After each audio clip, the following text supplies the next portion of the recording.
Hello, friends. Welcome to the Tell It Like It Is podcast. I'm your host, Alexi Bailey. Today, I don't have a guest with me. It's just me today, and that makes it a very special time. I'd like to just take this time to continue to develop the narrative of where I'm going with the podcast and what I hope to accomplish. Um, The Tell It Like It Is podcast, as the name starts, was a chance for people to really talk about, um, express, get it off their chest, tell it like it is, say what you feel, get it out there. And I've been doing that long before I started the podcast, and I realized that a lot of people like myself had a lot to say about the way they were experiencing life, the way this human experience was going for them, and what they saw around them, some levels of frustration and just some desire for more. And I think that is the natural human condition. I think as a society, we can always do more, we can always get better, and that's what we're trying to do. Hold on. So as humanity, as we're having this human experience, we are there's a part of our soul that thinks about how to make it better and get more out of it and leave a better world for the next generation, our children and our peers. And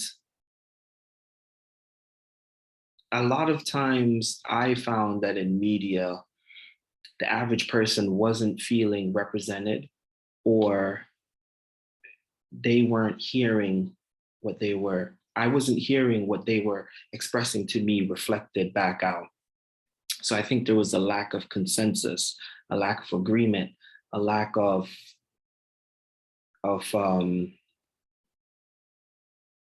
connectedness in terms of where we were going. So you telling it like it is, you're telling it about where you think we're going. So some of that is, where do you think we should be going? Some of that is where we shouldn't be going, what we can do better, and calling it out. I also observed that there is an energy of people being fearful to call certain things out, whether out of just fear of the repercussions or just fear of it just being something that we don't do. And I think the only way to address the problem is to talk about it and to expand on it and to look at it critically. I've been very critical about a number of institutions, and I try to look at things in a multifaceted way, right? There are three levels, right? There is the personal within yourself, um, the interpersonal amongst each other, and then there is the institutional, connecting to organizations. So I think we all have work to do within ourselves. And I definitely talk about that, the work I'm doing. And I ask my guests to talk about the work that they're doing within themselves. And then there's the work that we're doing to connect to each other, to heal from our brokenness in the past and our hurt relationships in the past, and also how we can get the more out of institutions and having our institutions serve us more efficiently. So I think some people, it's very easy for them to talk about, self-care, healing, and the self-work, right? And I think for some people, it's easy to talk about the big picture and what what the institutions are doing to us and what they can be doing better. So what I try to do is bring all three together and have an open, honest conversation about where is it we want to go. When you say make it better, what does that mean? How do we do that? And how deep are you willing to go with that conversation publicly? I think we're all having this conversation privately, within ourselves and within our community and our relationships. But I think there's a value to public conversation, to saying things on the record openly, because it can be of value to someone else. And you're also taking a personal stance about what your journey means to you, and what it's embodying. And I think that boldness can empower others to be more critical. So you being critical publicly allows others to be more critical. So that's what Tell It Like It is all about. I'm not afraid to be critical towards anything, because the criticism, it's iron sharpening iron, trying to make it better. And that's my intention. If you're doing something and I'm critiquing it, it's because I believe in it and I want to see it go better, or I see an area where it's a little bit misguided and it can go better. And sometimes I just want to praise it. I open myself up to make mistakes. I open myself up to be corrected. I open myself up to learn. So when I invite people on, it's not because I agree with them or they're right. Necessarily, it's because I really want to grow the conversation and they have something to add. And deep down, I think we all have something to add to the conversation. And I think, the ones who are more stubborn about it are they're the voices that I really want to hear from more. We all know what the outspoken are saying because they say it loud and they say it frequently, but it's the quiet ones that I try to encourage to come forward and share what they have to share. My most recent conversation, I was talking with my wife about the work that I think academics are doing. I think the role of academia is very important. They inform and educate the generation, and obviously we need that, and that's very powerful. But I continue to assert that I think they can be more. I think academics do a good job of talking to academics, and I think they could do a better job talking to everyday people. I think academics are in a world, they tend to be in a world by themselves. And the average person doesn't have the time or the energy to put the effort to be a part of that conversation. So I try to bridge that gap and bring academics onto the show, onto the platform to talk about the work that they're doing and explain to them what everyday people are experiencing and trying to merge the two, connecting the dots, right? I say connecting the dots a lot because I think, everyone is easy to make their point, but where does your point connect to my point? And how can we connect the dots? If I had to rename the podcast, I would consider that connecting the dots. So I think academics are very clear about institutional shortcomings, but because they are, fueled, funded by institutions, they're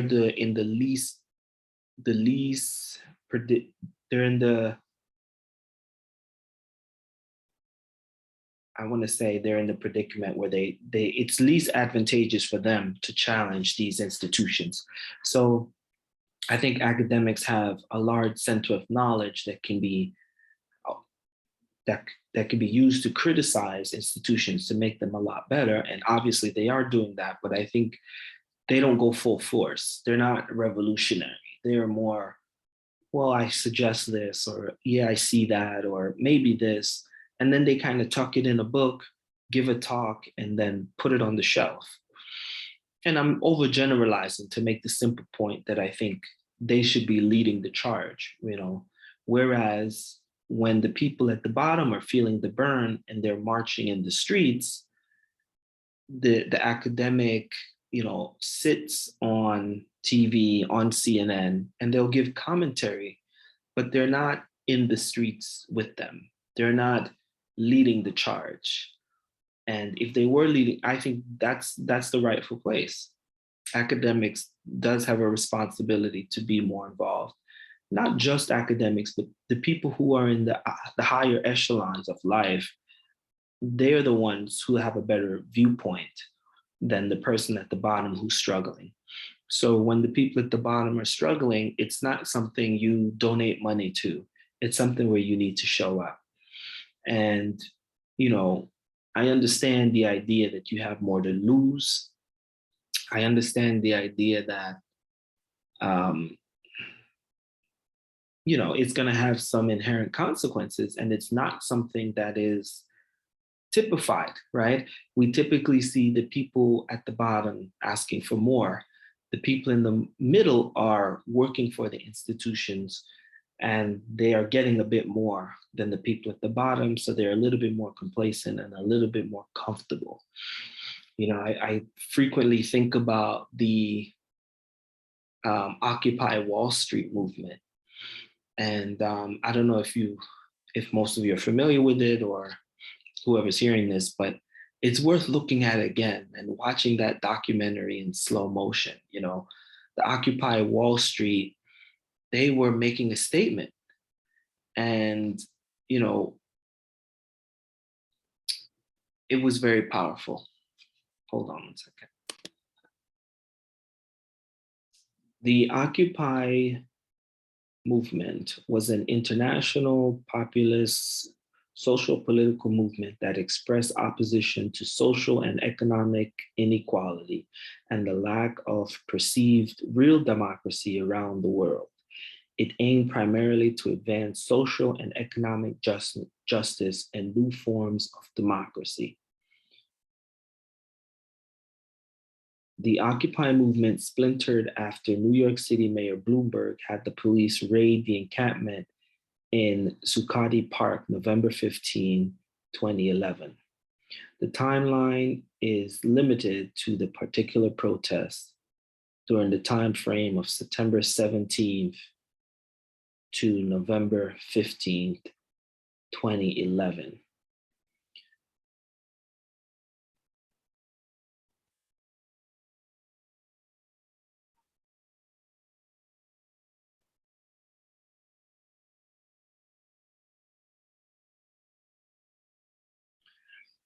So I'm not an expert on Occupy Wall Street, and I'm not trying to say that I am. So feel free to critique or correct or come on the show and let's talk about it.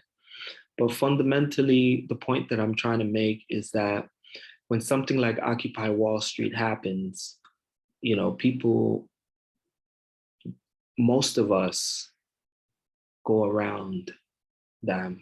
Most of us are not, we agree with, when there's any kind of protest, I would say, I'm going to make up a number, 90% of the world agrees.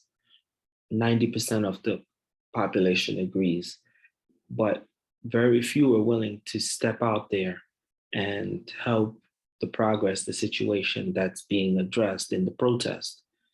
And fundamentally, that's what I'm saying. Tell it like it is your chance for you to chime in on other people's issues, chime in on the issues that you're passionate about, chime in on what you're seeing. And it's not about being radical. It's not about, but the only way we're going to fix injustice is to call out injustice.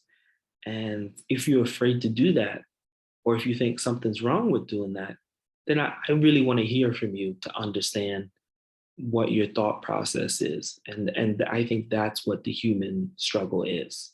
So we have to do that within ourselves, and we have to do that within our community.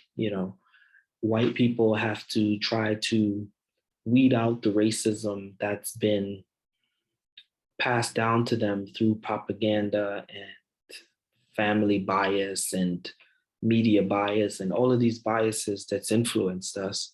And everyone has to also check their biases as well. And For me, I'm not interested in black versus white. Obviously in America, we know that there's been a narrative that white people are given more opportunities and given more chances to advance, and Black people have been held back very specifically. And meanwhile, white people were also fed narratives that they were inferior and you were superior. And those undertones are still present today. So I think we all have to be conscious and desire to address that. These things are still happening and we have to just be honest. Otherwise, we're complicit in the problem. But I think it's much bigger than that. I think all of these race divides and um, oppression of groups like the LGBT community and women inequality, sexism, all of these things are designed to keep us distracted from the power structure. And the power structure continues to manipulate all of us, feed us mixed messages, and leave us with the crumbs. And as long as you're comfortable with the crumbs you're getting, you're not going to fight for anyone else. You're not going to fight for your own situation. But if we know all this to be true, if you're not willing to fight for anyone else, any other groups, you really have to be honest about the environment. You have to be honest about what does living in a world with that level of inhumanity is doing to your soul. What is it doing to your children's soul? And as long as we stay there harming the planet, harming our soul, and not addressing that, we're going to continue to have wars. We're going to continue to have millionaires and billionaires doing the things that they're doing. And it's very ugly. And it's almost like you have to be numb to live. And it's either you're numb or you're facing it. Tell it like it is, it says, let's face it. And I have had experiences in the past where I think people were avoiding it. And even in the face of being confronted by it. And I think even if that person's not ready to hear it in that moment, just you prompting them to think more critically plants the seed for a later time. And again, on the podcast, that's a seed for someone else who's in their predicament or who's like-minded. So I'm going to continue to do this work. And, this is basically a communal place for activists, a communal place for people who value humanity, people who are doing the work. And it's also a place where if you're completely clueless, for you to come and get information, practice empathy, listen to others, and hear what their experiences are. That's why I try to invite people who have been oppressed in one way or another. I think we've all been oppressed in one way or another. Even white elites are oppressed to the extent that they're forced to embrace elitism and maintain it and suppress their humanity, suppress the humanity of coming together and unity. It's hard to say, no, no, no, you're too good to be with them. Be over there. And now, when you I went to a resort recently, and the resort was sectioned off. They had the elite section, they had the regular section, and elites are forced into these elite spaces, which isolates them from regular people. So I don't think regular people are really fighting to be in elite spaces. They just want to make sure that they have access to the same resources that people in the elite spaces have. And I think that's what equality is. In the past, I've mentioned this idea of white town for white people who want to be away from specific groups. And I guess anyone who wants to be away from any specific group. I've said that, since starting this podcast and having these conversations, it made me think that if someone is really not ready, or in a, they're holding on to whatever narratives, whatever bias, and they say, I don't want to be in a space with gays. I don't want to be in a space with Black people. I don't want to be in a space with whatever. I think they're entitled to have their own space. I just think it's unacceptable for them to hog the resources or to dominate the preferable space and to keep everyone else out. So if you want to have your own corner away from whatever group for whatever reason, I think that's fine. I'm not here to stop people from being racist. I think I'm more interested in making sure that everyone has the equal opportunity to the good things that we say that should be available to all. We should all be trying to make sure that our society is self-actualized. The things that we say on paper is the reality that everyone has access to. And as long as we know that we don't have the world that we say we want to have, then there's something to work towards. And I think we can't, I think the idea of the long game for change, to me, every time as we make strides and progress for the long game, there's an equal, if not greater, energy pulling us back. So two steps forward, 6 steps back, 6 steps forward, 8 steps back. And continuing, this continuing up, down, forward, back, it leads us to continue to have problems, and it continues to have wars. And I think as long as we find it okay to have poverty, okay to have famine, okay to have people who don't have access to medicine, people who don't have access to education, the internet, people who are living in countries like Syria that's being bombed and they have to fled their country. And we don't even want to provide refuge for them. As long as we have that going on, we have to really look at ourselves. It's hard for us to live and say we're living as good people when we know that, America could end the Ukraine situation in 2 days, and Ukraine is going to sit there and they're going to keep pushing, and fundamentally, that's what happened with Hitler. So as long as we don't have a clear anti-war stance across the board, we're going to keep having people bombing and lying, and we're going to keep having hate. We're going to keep having these kinds of problems.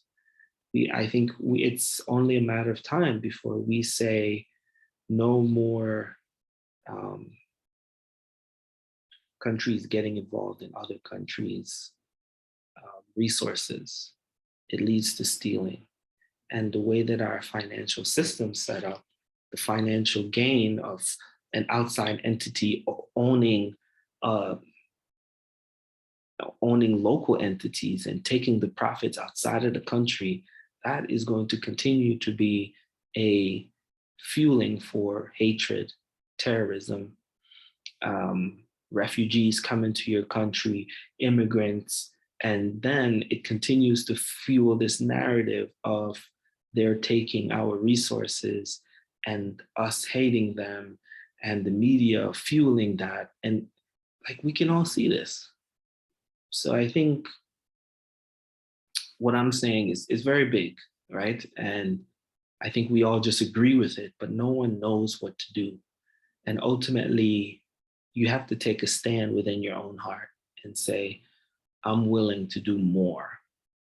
And I want everyone who's willing to do more to raise their hand, say, I'm willing to do more. And if you give money, you can give more money. If you volunteer, you can volunteer more. If you know people who are outside your circle, you can invite them into your circle. We can reach out to each other and try to promote So within ourselves, it's humanity, right? Knowing that people are being bombed, that's inhumane. So you knowing that and you not doing anything, you can buy a flight. Like someone is trying to cross the border to get to safety, you can buy a flight. Support organizations that help in this kind of a way. We're not doing enough. Help families eat, help families get health care. The organizations that's doing the work needs more help. And we need to open our ears and listen. And we need to open our hearts to our neighbors and the people who we walk by on the street, and really give a conscious effort to be more present, in our humanity. So this is the context of what the podcast is, and I'm constantly doing that. And I think on some level, when I have a guest, I'm seeing on what levels do we meet. I'm connecting the dots. Where do we agree? And then I try to shine the light in all the corners to see if there's anything we disagree on. And I try my best not to argue with anyone, but just share what I think and have them share what they think and plant seeds for the future. Um, that's really what I'm passionate about. I think that the work that I'm doing is a spiritual work, and we are all one spirit. And you deny being one spirit when you see that happening to someone else and you say, that's not me. And when you don't do anything, it's almost like, oh, I can turn my back because that's not me. And that's you denying the spirit. And that hurts your spirit. And we're called to advance the spirit on this platform. And that's spirituality, and that's what the church is doing. And whether you believe in Jesus or whatever you believe in, it's all about humanity. It's about coming together and sharing our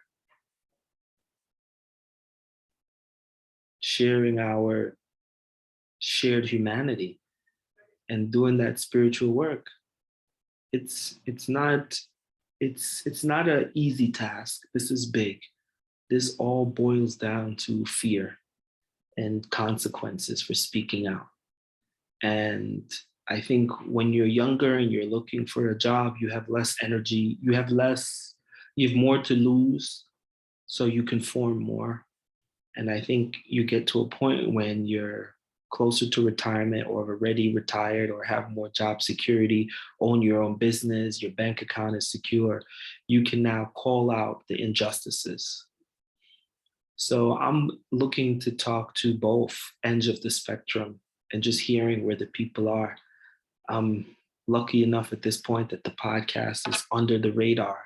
So I try to have people, say what they can, share what they can now, because later on it'll have consequences to say the same thing later.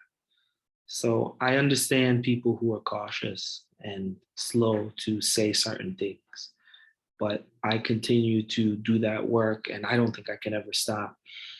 Um, and I want us to do it peacefully. I want us to listen to each other and really be sincere and empathic and do that work. Thank you for joining me today. I can continue on. There's such a big work, and I'm very passionate about it. And I don't know where this came from, but I just thank the spirit for putting it in me. And that's what I'm here to do. And I think we're all here to do that. If you've listened to this message, please feel free to reach out to me. I'd love to have you as a guest to have a conversation with you. There's so many people who are more knowledgeable than I am in so many aspects. And I really like to have people share their journey and be a blessing to someone else. So that's why I do this. And I hope that it's evident and it'll have a lasting impact. Again, thank you for joining the Tell It Like It Is podcast. I'm your host, Alexi Bailey, and please continue to join us.